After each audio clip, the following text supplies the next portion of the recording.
ప్రభుత్వం కట్టుబడి ఉంది. ఈ లక్ష్యం సాకారం చేసే దిశగా గ్రూపుల వారీగా సామాజిక వర్గ లక్ష్యంగా చేసుకుంటూ వివిధ కార్యక్రమాలు పథకాల నిమిత్తం చరిత్రలో ఎప్పుడూ లేని విధంగా 39,007 కోట్ల రూపాయలను కూడా మంజూరు చేయడం జరిగింది.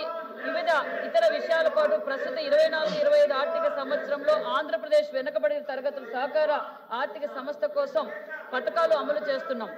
ఎన్బీసీ ఎఫ్డీసీ పథకాల కింద 2,227 మంది బీసీ లబ్ధిదారుల ప్రయోజనం కోసం 207.90 కోట్ల వ్యవస్థతో వివిధ ఆర్థిక సహాయ పథకాలు అమలు చేయాలని ప్రతిపాదించాం.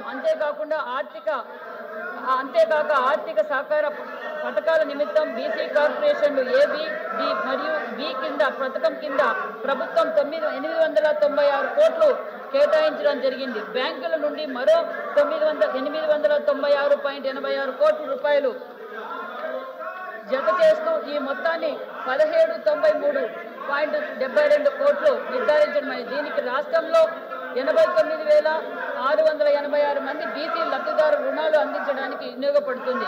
సి పైన పేర్కొన్న రుణాలు ఎన్బీసీ ఎఫ్డీసీ ద్వారా కింద పథకాలు ఇస్తున్న సబ్సిడీకి 61 కోట్లు మరియు ఆర్థిక సహాయ పథకాల కింద 896.86 కోట్ల మొత్తం సబ్సిడీ 957.86 కోట్లు నిర్ధారించడమైనది.